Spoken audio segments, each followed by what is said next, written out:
This story is called Chester Raccoon and the Big Bad Bully by Audrey Penn and illustrated by Barbara L. Gibson. Chester Raccoon and the Big Bad Bully.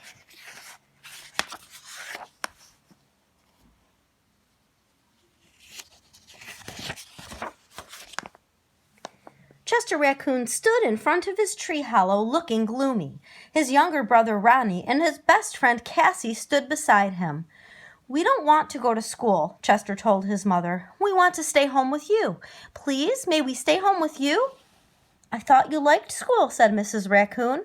"We do," said Chester. "Then why do you want to stay home with me?" Chester lowered his head and shuffled his foot. Bully, he explained in a quiet, muffled voice. Mrs. Raccoon reached out and tenderly lifted Chester's head with her hand. "What did you say?" Chester gazed into his mother's loving eyes and gulped. "There's a bully at school." "And he's horrible," cried Ronnie. "He's big and mean. And he has giant claws on his hands and feet," wailed Cassie.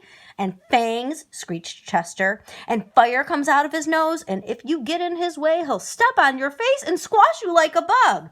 "Like a bug," echoed Ronnie. "Oh my, he sounds very scary," said Mrs. Raccoon. "Bullies can be difficult. I'll tell you what," she told the frightened cubs. "I'll walk you to school and back. Then we can decide what to do about this bully." When the raccoons reached the school tree, Chester tugged on his mother's arm. "That's him, that's the bully." He pointed a trembling finger at a badger standing by the pond. "Isn't he awful? Isn't he the most scary-looking bully you've ever seen?" "Oh my, yes," whispered Mrs. Raccoon, "but I'm sure we can work things out." Before leaving, she gently fluffed Chester's mask and playfully tweaked Ronnie's nose. "Be brave," she told the cubs, and gave each of her sons a comforting kiss in their palms. After school, Chester, Ronnie, and Cassie told Mrs. Raccoon how the badger bullied his classmates at recess. First, he snatched a ball away from the squirrel and popped it. Then he climbed atop the jungle gym and squashed the opossum's fingers until the opossum fell to the ground. Then he spooked a doe who bumped into the skunks, who got so scared that he sprayed and stunk. Even Owl Teacher couldn't get him to behave. "Sometimes animals are bullies because they don't know any other way to be," explained Mrs. Raccoon. "But I think there's a way you can change things. Go get your friends and bring them to our tree. I want to share a story." A few minutes later, a crowd of eager young forest animals stood at the base of Chester's treehouse, and Mrs. Raccoon began her tale. "Once a long time ago, there was a secret forest sprinkled in yellow stones. The stones were round and polished, big and little, and smooth enough to hold. Every animal in the forest collected and treasured them. One day, an animal found a blue stone. It was very exciting, since no animal had ever seen a blue stone.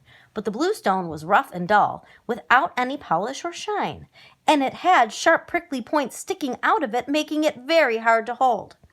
Careful not to hurt their paws, the animals carried the stone to the center of the forest and placed it atop a tree stump where everyone could see it.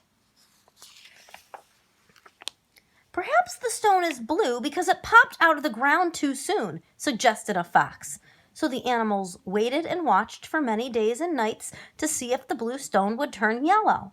But the stone remained blue and its outer shell remained sharp and pointy.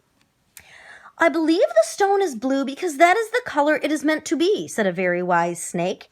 "Therefore we shall treasure the blue stone for the color it is. But if we want to hold the stone as we do our yellow stones, we'll have to work together to smooth its outer shell." So first the woodpeckers took turns chipping off the stone's sharp prickly points with their beaks. Then the chipmunks rolled the stone with their noses, while other animals shined and buffed the stone with tree bark and fluffy tails. In time, the blue stone was as smooth and shiny as the yellow stones. Mrs. Raccoon smiled down at the young animals listening to her story. "The badger at your school is just like that blue stone," she explained to Chester and his schoolmates. "He is a badger, and that is the way he is meant to be. But if you work together, I think that you can smooth out his bullying ways. The next day at school, when the recess bell rang, all of the little animals went outside together.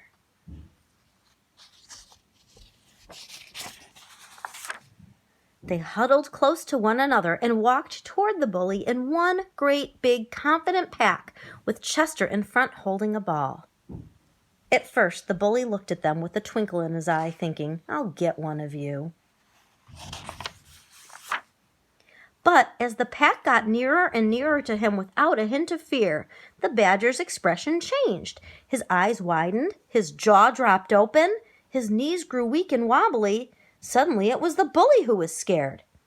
He began to whimper and squeal, and he thought, "They're coming to get me back." But there was nowhere to run. He just stood there with his back up against a tree as his schoolmates drew closer and closer and closer.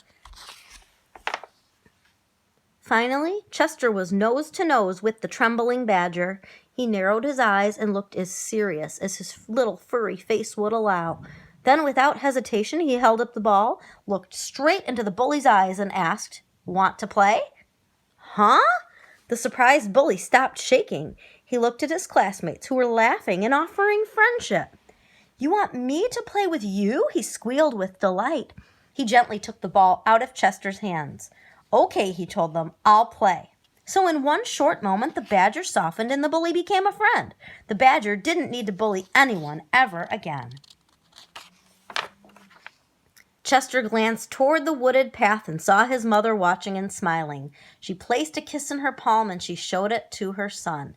Chester did the same and then joined in the fun. The end.